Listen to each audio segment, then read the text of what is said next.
Welcome back to LePodcast episode 43. As always, you're here with Hoop, Saney, and the infamous ZZ Huncho. LeBron James is growing closer and closer to quote-unquote cementing his GOAT case by passing Kareem Abdul-Jabbar in total points scored. He's 284 points away. They're estimating about 10 games based on his average. Do we really think this is like, oh, now he's the GOAT? That's crazy, man. If you don't got your mind made up now, I don't know what to tell you. What do you think, Saney? I do agree with you in terms of this one milestone shouldn't change your opinion because we knew he was going to hit it since a season and a half ago, 2 seasons ago. This isn't new news, right? But I don't know.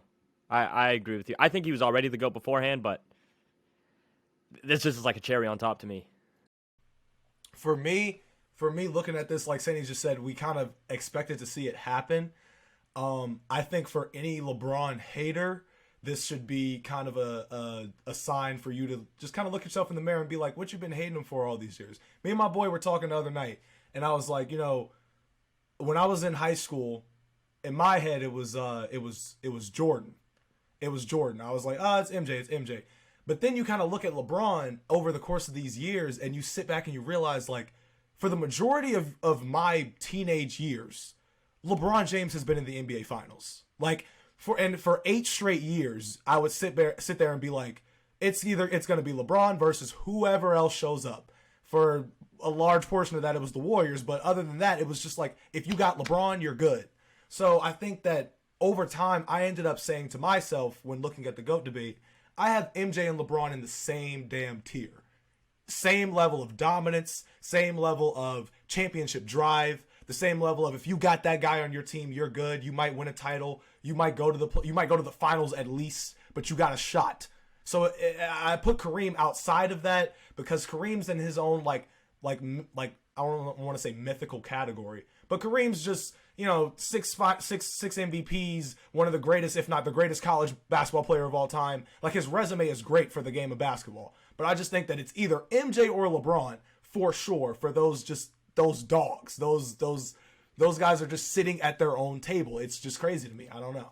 But I over the course of LeBron going stupid, you just got to realize that greatness and accept it for what it is instead of trying so hard to find a way to not recognize it, if you know what I'm saying. Here's also the one thing I don't like about it, and people want to talk about LeBron, and honestly, it's disgusting how nobody's mentioned this yet. You want to talk about, LeBron's GOAT case is going to be solidified, because how many points did you say again, Hoop? How many points does he weigh? 282? It's 284 or something like 284 points, okay. Well, whoop-de-doo for LeBron, because Shai Gilgeous-Alexander is 32,717 points away, but nobody's mentioned that yet. So I want to know why the bias. Why is there so much biasm towards Oklahoma players? I don't know, but I mean, what's crazy is it's the Jordan fans who will use the Stockton all-time assists to boost their point guard's case. I now have more ammo for my GOAT debate because Jordan's number 5. So if they want to bring up these all-time assists, all-time steals, that's my traditional scrappy point guard, John Stockton, plays the game the right way, I'm going to say LeBron has the most points of all time. And by the end of his career, which I think would be another 3 or 4 years, it won't even be close. Mm-hmm. So that's all it does for me. I love how you mentioned that too, because to add on to Hoop's point, look where he's going to end all-time in assists. Right. Look at where LeBron James is going to end all-time in assists on top of what you just said with their whole. My thing is another thing that I've realized though, as LeBron is inching closer to breaking the record, the GOAT debate is still as subjective as it's always been. The only constant is that Jordan and LeBron are in the conversation. Anybody else that's made their way into the conversation, like Kareem or like Kobe for a second, or those guys, Wilt Chamberlain, Bill Russell, all those arguments are gone. And I feel like the consensus is that it's MJ or LeBron, pick your poison, but I can't be mad at you for either or. Because of MJ, it's you're going to value more rings and hardware and accolades and things of that nature. With LeBron, you're going to validate more the longevity aspect, the 20 years of straight dominance, averaging 38 after turning 38. That's just wild. And you look at the advancements in technology and things of that nature, we're gonna have the benefit of being able to say that we were able to witness this long stretch of absolute dominance. I am so proud to say that I could watch LeBron James go up against the Toronto Raptors and know for a fact that even if LeBron James has Kyrie Irving or if LeBron James has a garbage bag as a teammate, he's going to beat the Toronto Raptors. It doesn't matter. Like, I'm glad that I could say I watched that every year and picked Braun every year, no matter the seeding, no matter anything. And then you picked Braun throughout the entire Eastern Conference. I'm glad that I could say that I saw 2018 Braun, someone I thought that I could never see as dominant. But I mean, we didn't have to talk about that. Y'all already know. 7-game series or not, Braun's winning it. Like, that's crazy. I seriously, it's funny that you bring that up because I genuinely remember, like 2016, even though the Raptors, I remember like they were doing insane during the regular season. I knew they weren't going to beat the Cavs. 2018, I genuinely believed like it wasn't even going to be a contest. Like it was going to be like 4-1, 4-2 to the Raptors. That sweep is probably one of the most embarrassing sweeps I've ever seen in NBA history. Because and I say this, and I know a lot of people are like, oh, 2018 LeBron was the best LeBron we've ever seen, blah, blah, blah. He dominated that series. It's so embarrassing because it was against LeBron James. Just remember that same LeBron James took the Pacers and the Celtics, his two other competitions in the East, to 7 games.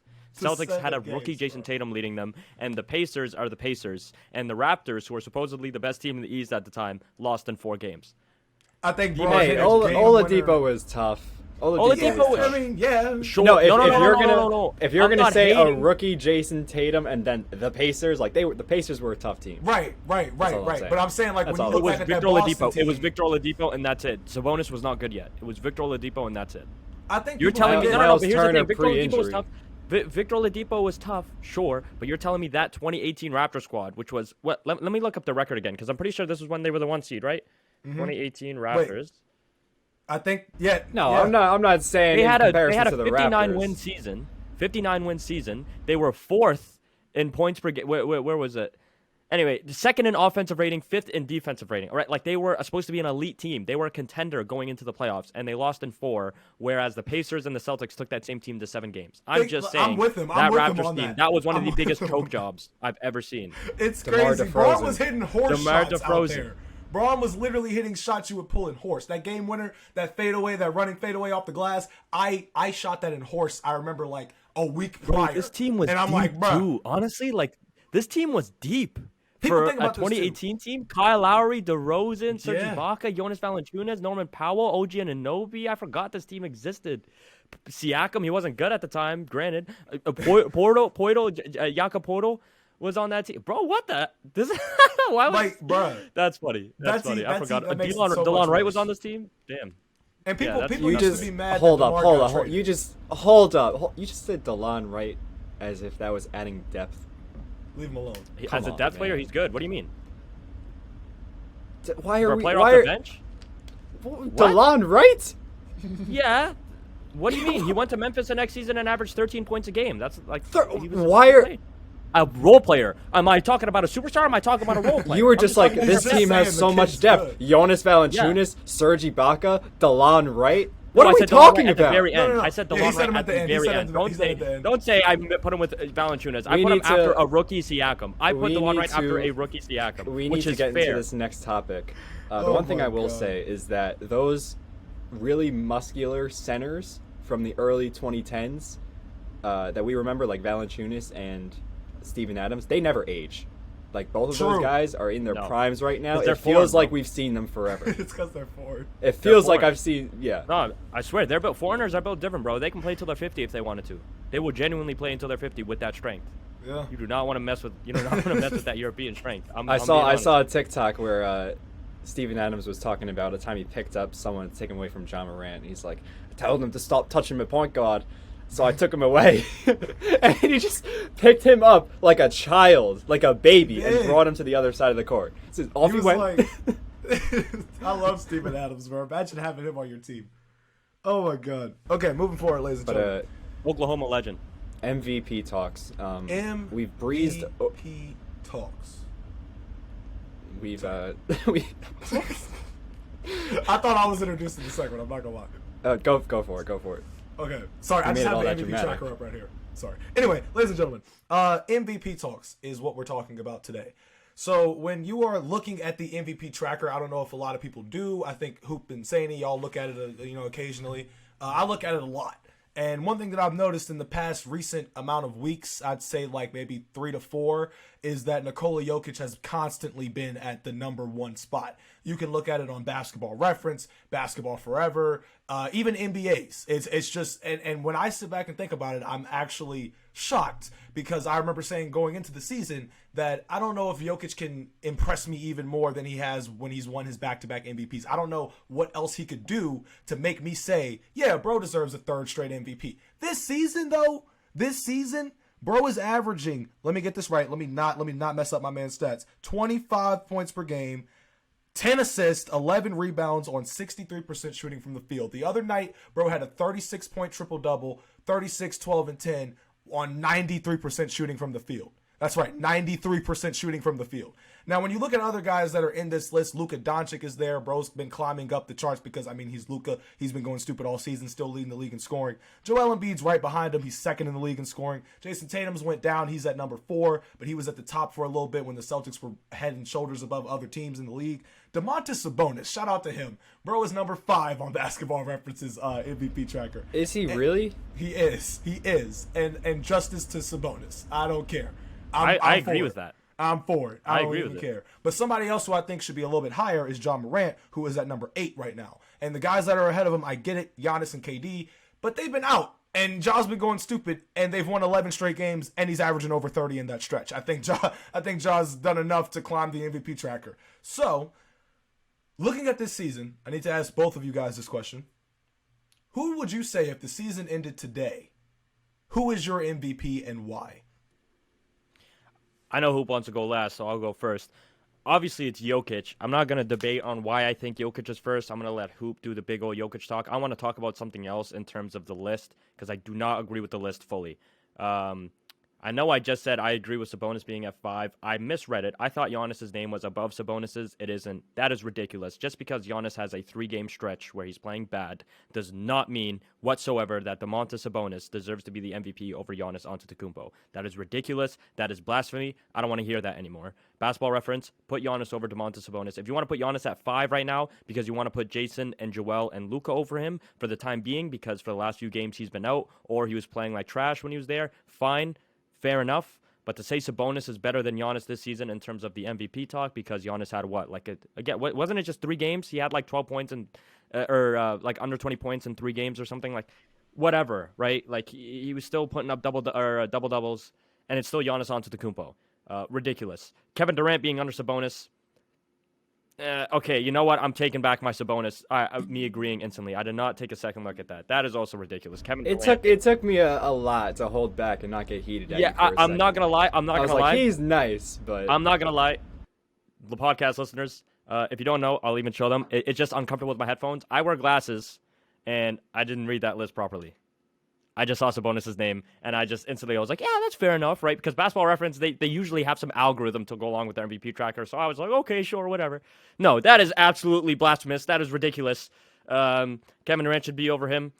I would put Ja Morant over him, and okay, no, Sabonis should not be near there. The more I'm looking at this list, that is ridiculous. The only guy I agree, he can be 8th. He can be over Jimmy Butler and Shai Gilgeous-Alexander, sure. Okay. He cannot be over Ja Morant, Kevin Durant, Giannis, Tatum, Embiid, Luka, or Jokic.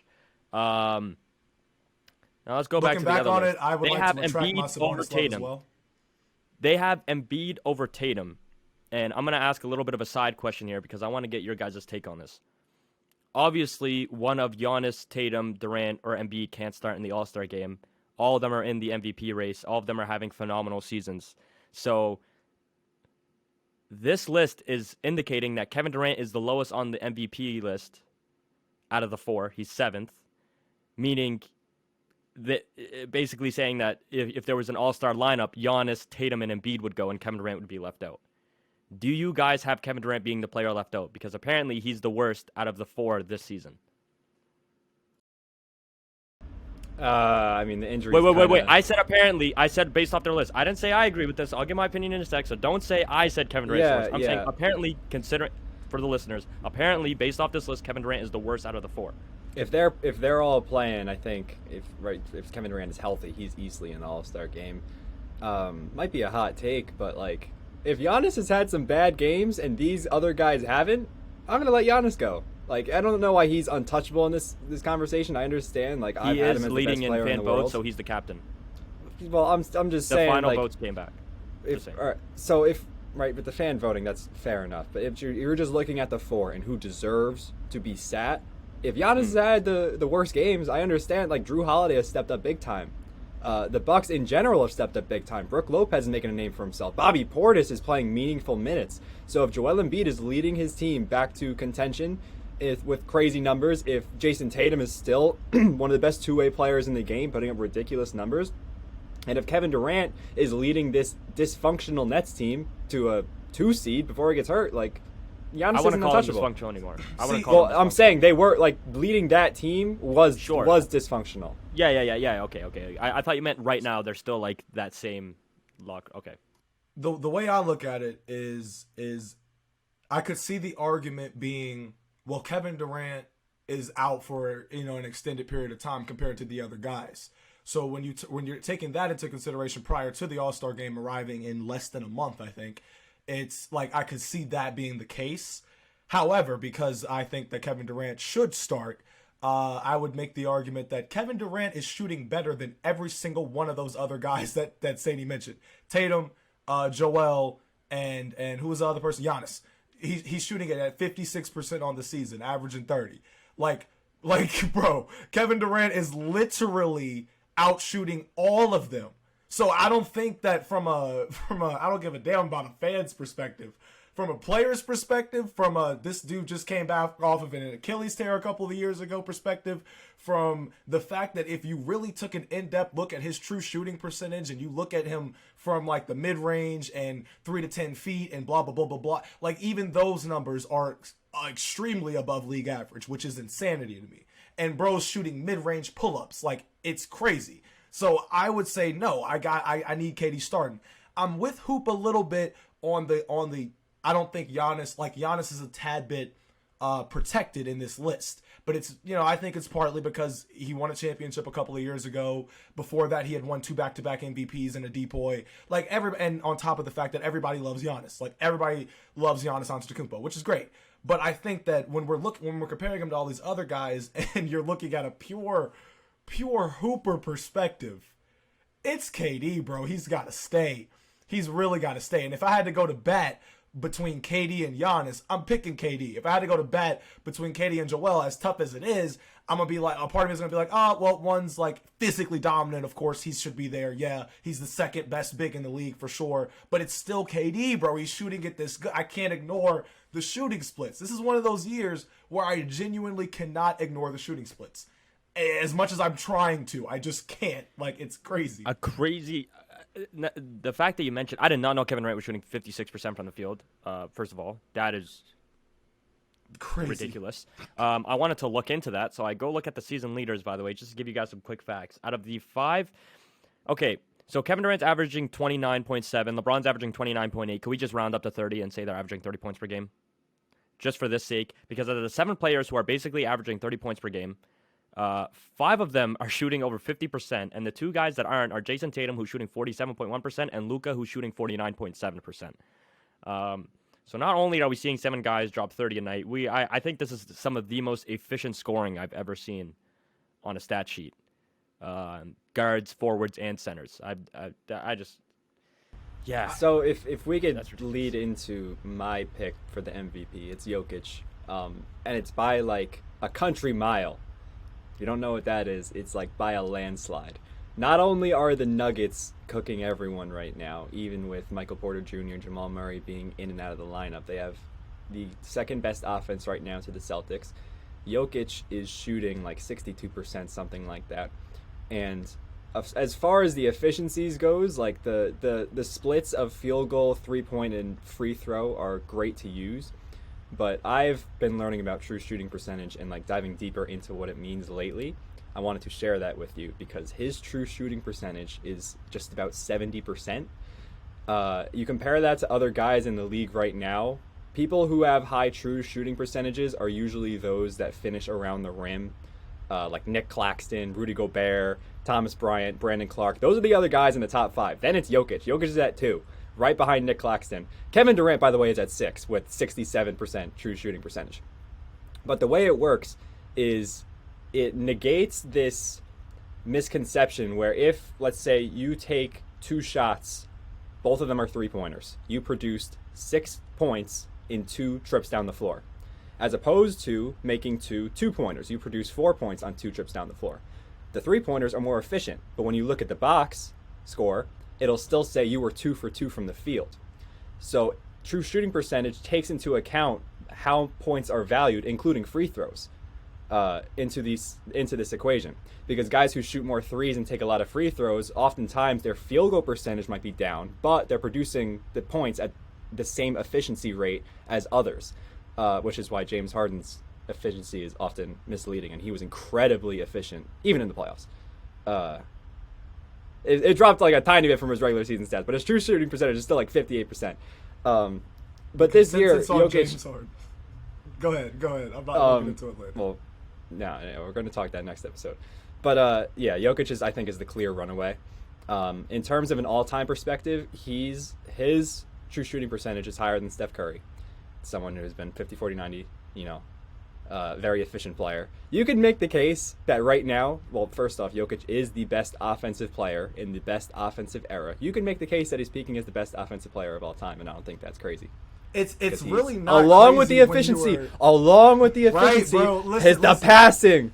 Listen, man. Hold on. I got one more thing. Keep spitting, Hoop. Go ahead. Because I've been looking at his box scores through this entire season, and I went through and cycled through the point totals, highest to lowest. You go down to the low point totals. There's been games where he scored under 20 points, but there was only one game this season where he shot under 50% from the field.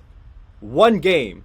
He was 3 for 10 on October 28th against Utah. They won that game by 16 points. He only played 25 minutes. All these other games where he scores very few points, he's 4 for 4 from the field, 3 for 4 from the field, 6 for 12, 5 for 5, 8 for 11, 8 for 15. And then the assist numbers, it's so much offense to the point where he can sit back and let his passing shine through, because obviously he has plenty of hockey assists within those stats. So I think we're going to look back at Jokic and the Nuggets after his prime is done, which really can continue for a while since he doesn't rely any bit on athleticism. As long as he can move up and down the court, he's going to be Jokic. I think we're going to look back at him as in the same light as someone like Tim Duncan, whose stats do not show the whole story. Obviously, Tim Duncan on the defensive end. But Jokic is going to be a myth that people truly don't understand unless they know the advanced stats. But advanced stats are important. If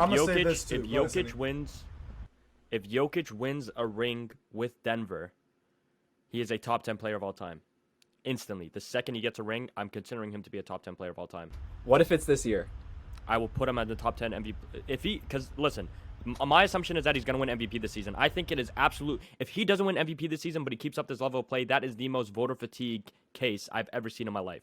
He 100% deserves to be MVP. So that's 3 straight MVPs and a ring with Denver on a team that's not whatsoever supposed to be without him. They're fighting for the lottery, right? So if he wins a ring, that'll be one of those cases. It would be very hard to argue him not. I'd have to put him over Dirk. I have to put him over Dirk. On God, it's crazy. I made the video yesterday. About Jokic. I was like, bro, at the end of the video, I said, if Jokic wins 3 straight MVPs and gets a ring, oh my God, what happens? Because I was like, right now, I already have him as a top 10 center all time.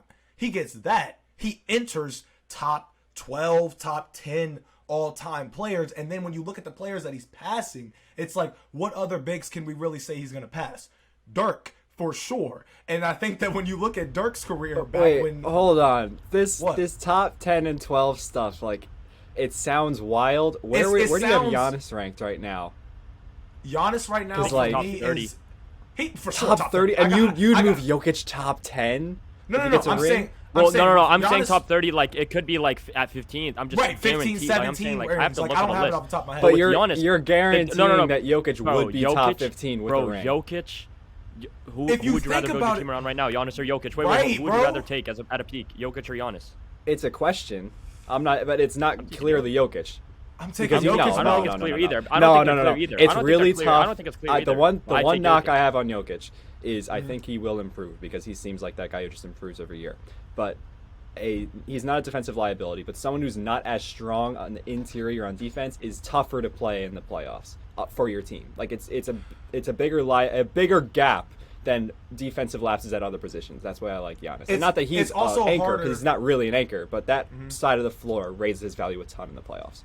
It's also harder for me to say like Jokic right off the bat, because it's like, I often say, if you surround Giannis, a player like Giannis, with guys that he can kick the ball out to, and a reliable B option in Chris Middleton, who is historically inconsistent for the Bucks, like when Giannis needs him to, but it's like he's good enough. He was good enough to get him a ring. So you remember they were calling him the Batman. Right, of the Bucks. Chris, no, they weren't. They were calling him Batman, bro. It was Perk. It's like Kendrick Perk. Perkins. Kendrick Bro, Perkins. What are you doing? Like, what are you doing? What's wrong with you? Why?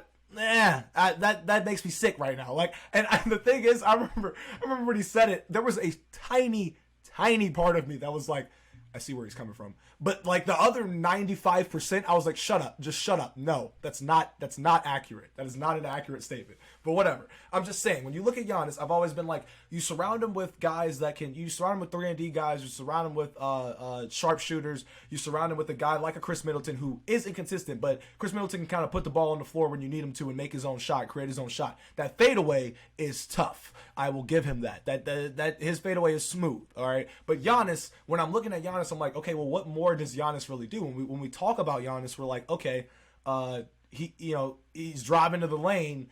If he tucks his head, he's gonna punch it on someone, right? Or he's gonna, like, he's as dominant as Shaq was in the early 2000s.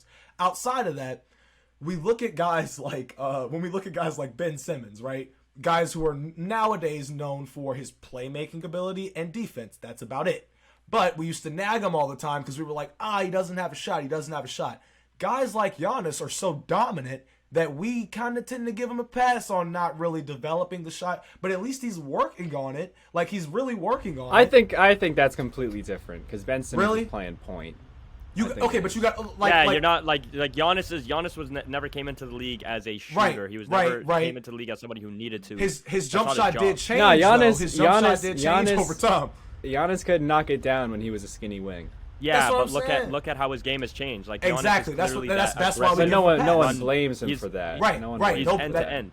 Yeah, but Ben Simmons Ben Simmons didn't come into the league as a skinny 3-and-D or whatever you wanted to call Giannis back then player, and then transition into getting big and just go end to end and dominate in the paint and all that stuff. Ben Simmons never did that. He was always just like a his early days. If you want to have that style, if you want that style of play, you got to have some sort of shot, because it's not always going to work. Right. Like, look at how the Nets have been doing. Look at how the Nets have been doing when Simmons is like, he's dropping 10 assists, 10 rebounds a game. He literally has 0 points and they still lose because he has 0 points. I'm just saying. I'm not trying to compare the two of them. I'm just saying more or less that Giannis can get a pass because of how dominant he is in another area of the offensive end. But when you look at a guy like Nikola Jokic, and this is another point that I want to make. Nikola Jokic last season, when he won his back-to-back MVP, was shooting 58%. The season before that, he shot 57%. The season before that, he shot 53%. When I'm looking at him this season, the reason I say all that is because, like I said earlier, I was wondering what Nikola Jokic could do to make me really believe that this guy could get 3 straight MVPs. I think he's figured out and cracked the code a little bit as to his efficiency, because like who pointed out, there's a lot of games this year, the game where he shot 100% from the field and they were milking that. I was like, well, yeah, he shot 5 of 5 from the field and then 2 of 2 from 3. So like, yeah, it was 100% and they won. So yeah, but it was 5 shots. Like, I've seen players that have gone for more efficient games. Like Chris Paul's, I think he shot, didn't he shoot like 11, like double digit for double digit? It was like 10 of 10 or 11 of 11 or something like that. Like it would be more impressive, you're saying, to go like 9 for 12. But it's impressive. It's impressive when you look at all of the other games, like you pointed out in the box score, when you're looking back on those games where he shot 8 of 12 or 7 of 10 or 8 of 10 or 13 of 14 the other night. Like, it's impressive when you're looking at how he's pacing himself in scoring these buckets. He's pacing himself in pulling a 3 when he feels the need to. He hit a big 3 the other night. I think it was against the Lakers. But Jokic is so he's a genius now. He's figured it out. He's figured out I can go out there and get 36 points on 14 shots. 10 free throws. He only missed a free throw that night too. I can go out there and still get 12 boards. I can go out there and still get 10 assists. I can go out there and get 20 if I wanted to. He had 40 and 20 one time. It's insane. I know I've been knocking Giannis slightly today, saying that he would miss the All-Star game if it was up to me. That's still kind of a crazy statement, but like it's not. Yeah. It's not when you go in depth. Giannis in his poor games this season, or the games where he's faded away from scoring and reverted to the playmaking and defense, they've been bad shooting nights that have forced him to do that. When you look at Jokic, it's not necessarily that it's a bad shooting night. Once again, he's only had one game this entire season where he shot under 50% from the field, where he's made less than half his shots. One game back in October. The games where he is dialing back scoring rise is when it's Jamal Murray on a tear, or KCP's on a heater. So there's it's much more calculated, and it leads more to team success than a bad shooting night that turns into, oh, I gotta pass the rock, Like, he's just always in that mindset of what's it gonna take to win. One of my boys said the other day, he was like, we were watching the Nuggets game. It was the second of the doubleheader, and he was like, we were watching KCP, right? He hit like 3 straight threes, and the announcer goes, and Kentavious Caldwell-Pope is leading the league in 3-point percentage this year. So my boy looks at me and he's like, bro, isn't it crazy to think that Nikola Jokic is the reason that Kentavious Caldwell-Pope is shooting better than he's ever shot in his career? And I was like, is that true? Really? That's how you're looking at this? It might have changed, but but KCP was leading it for a while. I don't know if he still is. He might be like number 2, or he's definitely top 3. But he was shooting like 47% or something like that, maybe 46. Somebody look it up for me just to be sure. But I was just like, bro, what? And if you're really thinking about it, like, KCP has had the luxury of having some of the greatest passers of all time on his team, like LeBron James. Like, and you remember how KCP in the playoffs, like, he was missing so many shots, but the announcers were talking about it. And then there's that one play where LeBron goes up to him and is like, I want you to shoot it. I want you to shoot it. And I'm thinking to myself now, I don't think Nikola Jokic would do that to KCP. He's probably just like, hey, man, you miss some, you lose. You miss some, you make some, but it's okay. I'm just going to keep on throwing it behind my head. It's insane. Jokic the way he's making other players better is genuinely wild. Jamal Murray is averaging 22 a game, fresh off of missing pretty much an entire season and a half. And I think that's something that's kind of flying under the radar. He's not averaging 25 like he was a couple seasons ago, but like coming back from an injury like he had and averaging 22 to start, helping out Jokic and leading, and the Nuggets have the second best record in the league. Like, Jokic I think his production is speaking volumes, not just to himself, but to the entire team. Like, other players are reaping the benefits of it. I want to move on to another Jokic versus someone else comparison. But in theory, the Nuggets with a healthy Jamal Murray and a healthy MPJ should be one of the best offensive teams we've ever seen. Even without, in theory, if Jamal Murray was never a top 3-point guard, let's say, he's still incredible. We saw the flashes in the bubble of the athleticism. He's a playoff riser too, which is exactly what you need. Yeah. And what's crazy about it, even with the hindrances that the Nuggets have had, they're still one of the best offensive teams of all time, strictly because of Jokic. Imagine if MPJ played up to his salary, which I think in an alternate universe is happening, because he is ridiculous as a shooter. And then Jamal Murray, the shot creator. Like Saney with said all in the that other spacing, episode, it's nuts. Saney was like, why is MPJ getting all that money? All that money. And when you're looking at MPJ's production for this team, he's been a consistent 16 to 18 a game. Like, since he's been on the Nuggets. His 4 seasons in the league. First season, 9 points. Second season, 19 points. Third season, 10 points. Fourth season this season, 16 points.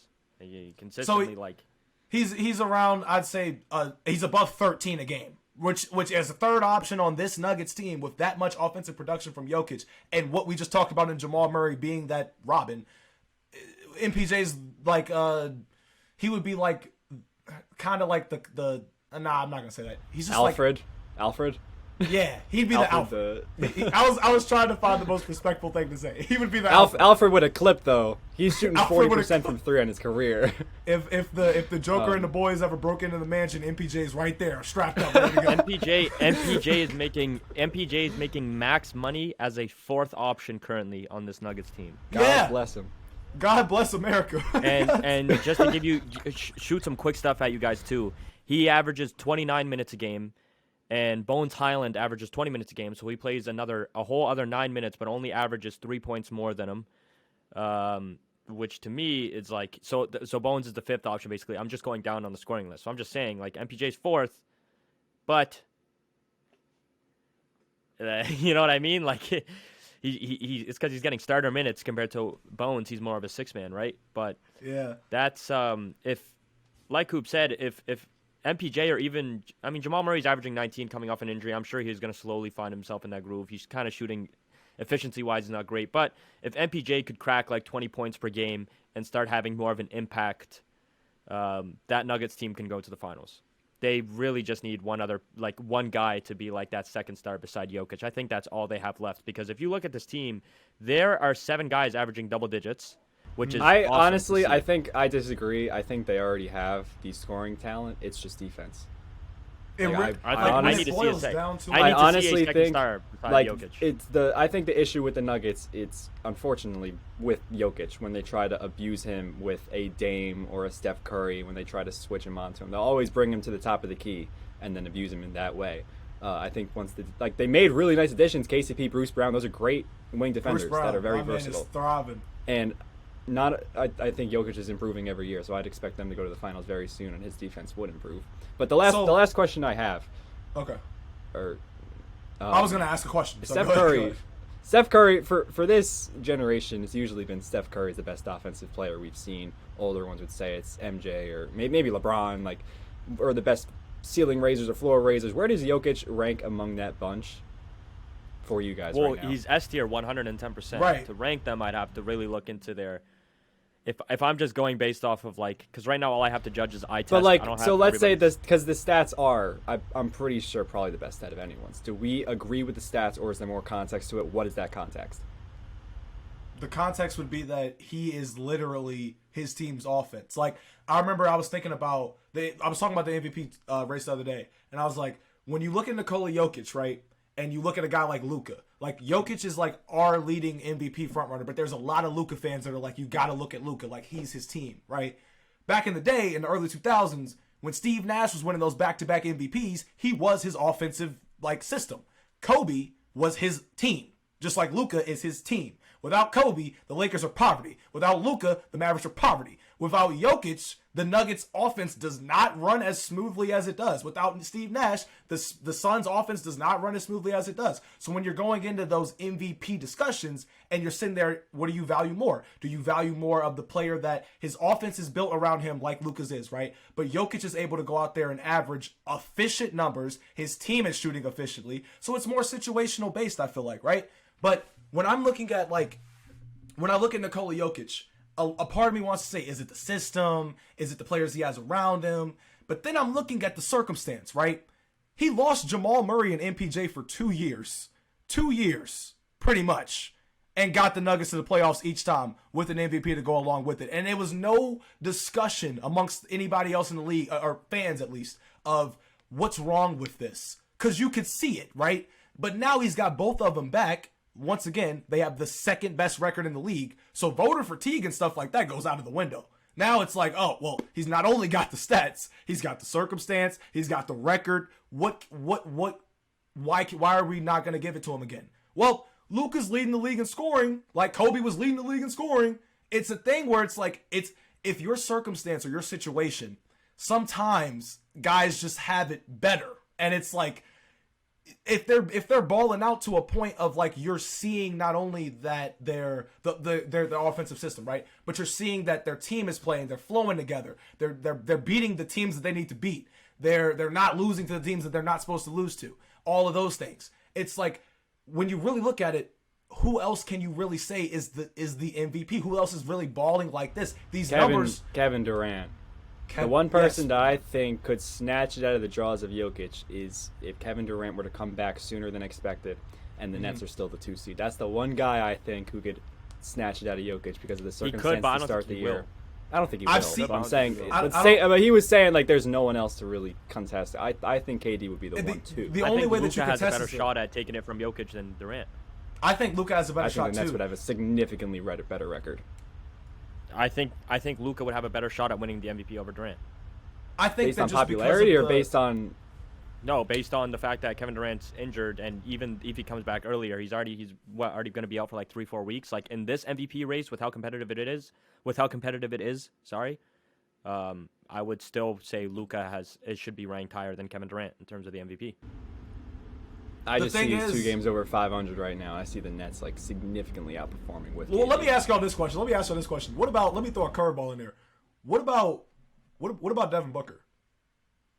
Look Heck at the Suns. no. Look at the Suns right Get- now. heck no. Hold on. Z. Hold on. Hey, I'm just throwing it out there. It's a curveball. Calm down. Put your panties out of a bunch. Chill out. Now, just listen to me. The Phoenix Suns, when D-Book was, we've already talked about how garbage CP3's been this year, right? The Phoenix Suns, when D-Book was out there and healthy, were at the top of the Western Conference. The Phoenix Suns right now are the 12 seed in the Western Conference. Devin Booker has been out. So if you are going to apply this logic of KD coming back and saving the Nets, why not throw it back to Devin Pause? Why not throw You know it back what? to Devin Booker and You say know that what? if they're the 12th seed, if they could climb all the way back up in that Western Conference, if they get to a 4-3, maybe back to a 2 seed, you gonna have trouble convincing me anything less. You know what? I'm- You know what? I'll say this. No. Okay, fair. I'm taking so many players over Devin Booker this year in terms of MVP. That if Shai Gilgeous-Alexander is over him, we shouldn't even be having this discussion about who can snatch it out of Jokic's hands. The only thing that Booker can do to that MVP trophy is clean it for Jokic. Dust it off for Jokic. That's the only chance he has of coming close to Jokic's MVP trophy. And that's not a hit on Devin Booker. That's not a hit towards Devin Booker. He's been out for too long. He hasn't been playing. He's been playing good basketball this season, but look at like Devin Booker, the guy who's supposedly supposed to be a score-first type of guy, is not in the top scoring list right now in an era where there's 7 guys averaging 30 points per game. That's the way I'm looking at it. You know what I mean? I don't think Devin Booker deserves to be in that MVP conversation this season. Unfortunately, he doesn't. If He's won it averaging over 27 Luka, a game in an era you know where what everybody the NBA can have community 30. would do, bro? If he Oh won it my over Luka. god. Oh my God. Oh my God. I can already imagine the memes of like Devin Booker photoshopped over a dad and he's holding a baby and he's holding like the memes you would get out of that, bro. But no. Oh my no, God. absolutely not. I will say this. I would not be able to like. I'd probably be a little sick if Devin Booker won an MVP before Luka I have a hot did. take, and this is genuinely only due to his injury because it's been like a month now since he's been out. Because I remember he got injured around the time that like a week before I went to New York, and he still hasn't come back. Correct me if I'm wrong. And He's soft for that. We didn't get to see him play. yeah, was and aggravating. let me check the last game. He did not play, so he's still out. So he's been out for a month. He might not even make the All-Star game now. And I don't think that's ridiculous to say. If he Opens was up a playing, he spot would for have Jeremy Grant. 110%. 110%. Number one, guarantee. Don't even consider Devin Booker to be chosen for the guards on the bench. He has to. If he makes it, it's a wild card make now because he's been out for a month. Number two, is he the wild card guy now? I'm taking John Morant and Shea on the bench over because look, you get 4 guards to choose, right? I'm taking Ja, Fox. Shea, Luka, and Steph as like because you know how there's like 4 guaranteed guards chosen. Those are my 4 guaranteed guards. Devin Booker's not in that conversation anymore. Are you taking Devin Booker over De'Aaron Fox this season now? Are you going to take him over Jeremy Grant this season now? There's a lot of guys who deserve that wild card spot over Devin Booker because he decided to sit out for so long. Was it his choice to sit out? No, obviously not because he's injured. And, you know, circumstances suck, right? But is it really ridiculous for me to say that Devin Booker, you want to talk about how he's in the MVP conversation? I don't even think he's in the All-Star conversation anymore. Dang. It was a good try, Z. I like the logic to an extent. It was just, And I love you. From the bottom of my heart, yeah, I love yeah. you. Hey, but can hey, I? hey. Can I? We're I'm closing. just saying. We're closing in on our. We're closing in on our final minutes now. But Saney made a face earlier when Z mentioned that the Jokic-Luka MVP race is somewhat similar to the Nash-Kobe MVP race. It's What not. was that about? I to be fair, was at the beginning of his point, so I just kind of heard him compare like Luka, like because what I thought he initially meant by that was Nash winning it over Kobe because everybody talks about how Kobe got robbed of an MVP. I thought he was implying that Jokic is robbing an MVP off of Luka, which is because he said that at the beginning, and then he finished his point, so I took away the face. I thought you were implying that Luka was getting his MVP robbed, and then that's when I was like, No. I'm just saying. That's one hell of a robbery saying. if you want to call it a robbery. Like, I'm just saying. I was just thinking about it the other day, and I was like, well, like what happened in the stretches of those couple of seasons to make people say that? No, I don't. Kobe dropped 81. I'm not Luka going out dropped what you 60 said. and 20. I'm not going out what you said because you said your point. That's why I made the face before unmuting. Okay, I'd let you finish the point, and I'm not. Do y'all think that though? Do y'all think say if Jokic goes on to win the third straight MVP, do y'all think in like 10, 15 years, the generation of freaking 12-year-olds that's on Instagram that are coming up behind us are going to be like, oh no, it was supposed to be Lucas. He dropped 60-20 that season. Did you see it? I do agree with Z there. I think that Jokic winning this MVP could actually hurt his legacy for the 12-year-olds, but 12-year-olds' opinions don't matter. I don't think you can have a legit opinion on the NBA until you're 18 plus. In terms of actually ranking, I'll vouch for that. I'll vouch for that. Like, there's I'm not trying to be exceptions. like. Listen to all our listeners who are below the age of 18. I'm not saying you guys have some casual takes whatsoever, right. but I think everybody can agree that the older you get, the more your opinions mature. And the more you're like, okay, let's relax. Not like, even when I was that. 16, Not when I was even that, 17, bro. I was saying Westbrook was a top 3-point guard of all time. It's honestly being able to see your favorite players dim out and the new generation come through. Exactly. Because when I was Longevity. 15, 16, this was the time where Melo was, getting into his OKC tenure and whatnot. And that's the time where I started to see the development of new players like Giannis. And I had to accept that, Carmelo Anthony, Paul George, these guys are great. These newer guys are going to be good, if not better. So once you accept the fact that generations of basketball are not, like, a lot of times the old ones are not better, the NBA always evolves. Once you understand that the NBA always evolves, then you could have more sound reasoning as to avoiding your nostalgia bias. There are still a lot of people in the NBA community who cannot get over nostalgia bias. There are a lot of people in the NBA community. Yeah, I agree. A lot of people. I agree. There are people that I think genuinely, like, you need maybe, obviously the 18 plus statement. I was making a joke, but I'm gonna build on Hoop's case. I think you genuinely need at least, and I say this very strongly, at least, and I'm at this point right now. I still need many more years of watching the NBA before I believe that people should take my opinions very seriously. You need at least a decade of experience of watching the NBA. And when I say watch, I mean every season you're keeping up to date because you need to understand. And Nick Wright's still not valid as a reporter. Nick Wright's still not valid. I can name you, like, for example, like the other episode, we were naming off random 50-point games and stuff, right? Like, I can name you random games from, like, 2013, 2014. I can name you random players that used to pop off. I can name you how the, like, generations from years prior compare with each other when we look at teams now. Like, you know what I'm trying to say? Like, I remember stats from 10 years ago compared to now. I can actually make a legitimate argument when I'm trying to compare two players from this generation and the generation before, right? Because I watched both. I never, ever, unless I do extensive research, try to make a case for someone who played in the 90s, 2000s, 80s. I'll only do that with, like, superstars like Jordan, Shaq, those guys, Kevin because Duckworth. obviously if you're a big NBA fan, you're going to know background on that. I will never make a case for a guy like Alex English because I'm going to be honest with you. I never looked into him, right? And that's why I say when a 12-year-old makes an opinion or a teenager or whatever, I take it with the biggest grain of salt that you could ask for because you only can compare to this generation. And I'm not saying this from a third-person perspective. I'm in the same boat with you. You cannot. You guys get what I'm trying to say? Yeah, all I'm saying is Nikola Jokic will Don't be take top that 10 of all harsh. time. We're trying to enlighten y'all.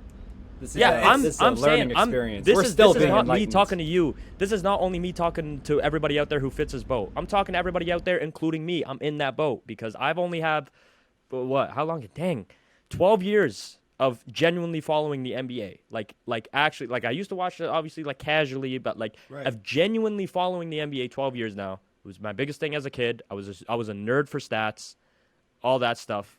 12 years, I still don't think that's enough for me to be able to sit on ESPN and start going back and forth with a guy like Shaquille O'Neal in terms of like an all-time debate. Because Shaq's a casual too. Real I'm talk. just but you get what I mean. Like somebody of that, like well, how long has Shaq been watching for? 30, You know 40 who years now, I right? put in that boat of like the NBA well enough to talk it, and you deserve for me to listen to your opinion. JJ Redick. Skip Bayless. I'll be honest. JJ Redick is great. JJ JJ Redick Redick is great. incredible. When I listen to him on his podcast, that's very true. I really listen to what he says. You know who else is great? I love Draymond's podcast.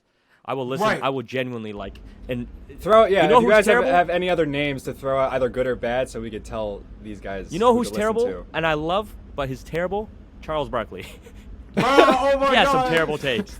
He has some Charles terrible Barkley. takes. The I'll only be reason that I honest. can listen to Chuck is because, like, I know for a fact that when Charles Barkley gives a take, he genuinely doesn't give a fuck about what you have to say. I about know. it. Like, he does, like, but he's so funny. He's just like, I'm gonna say this, and like, you know, We got a little lag America, from Z like, there, but we're what he gonna said about- continue here. Wait. What he said okay. about Still San thinks we Antonio can hear women. him. What Oh, he said okay. about San Antonio women, bro. That What he took said about San that took Antonio. a left turn. Yeah, anyway, but listen, real quick Did it before we right. end the episode, I want to make one last statement. I hate, and please, if you say this, please think about what you're saying. The ideology that just because somebody played in the NBA, their opinion and their case is more knowledgeable and makes more sense than that of an analyst or somebody else who's Or very deep yours. into the game, Their or opinion yours doesn't matter more even. than yours. Or his Right. opinion matter. Just remember, go look into some of the things that NBA players say, because there are some NBA players that genuinely made the league due to athleticism and no IQ of the game. And that is no hit to an NBA player. They made millions of dollars. They're in a much better boat in life than me. Not hating on them at all. I'm just saying, do not think that just because somebody played in the NBA, their opinion, you should follow it no matter what. Because I've seen a lot of players or a lot of people in comments who will back their statement by saying, oh, well, like, not saying this specifically. I've just given an example. Oh, John Wall said this. Okay. What? What does that have to do with anything? What does that have to do with anything? If I could just make an example, Mitchell Robinson, I believe, did not pick up a basketball until he was 14. Then he grew to, 7'1", this ridiculous behemoth of a man. I don't know if he watches the NBA in his spare time, but there's a lot of guys who will Yeah. not watch the NBA Kawhi Leonard outside genuinely of playing admitted he it. doesn't watch basketball. They don't Kawhi watch Leonard basketball. admitted.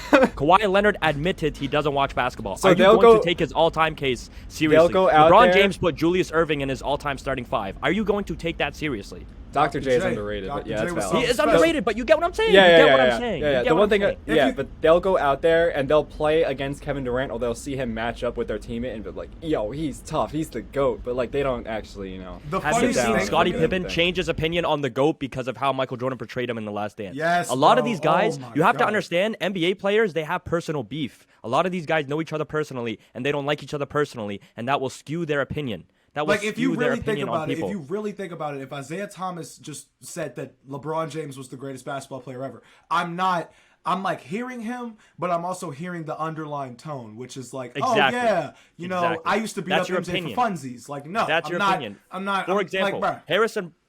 go ahead. For example, let's just a player like Vince Carter who played against. This is the last thing we're gonna end the episode. I know we keep saying that. Last thing, a player like Vince Carter, and I'm not saying this has happened. I'm just using an example. This is my example player. A player like Vince Carter played against LeBron James and Michael Jordan, right? Let's say the game he played against Jordan, Jordan only gave him 20, and LeBron gave him 40, and LeBron gave him one of the worst games of his life. Vince Carter in his head is going to think, "Wow, LeBron James is better than Michael Jordan," because that's his personal experience with him. You got what I'm trying to say? Yeah. Just don't listen to just if an NBA player makes an opinion. Don't make it your opinion. Try and have your own ideas and your own voice, because that's the only way your own opinions matter more than anyone else's. If you give me the most You matter. blasphemous statement, if you give me the most blasphemous statement, but it truly came from your research and your opinion compared to someone who made a decent statement, but it came from somebody else, I'll respect your statement more. Anyway, thank you for listening to episode 43. Everybody have a good day.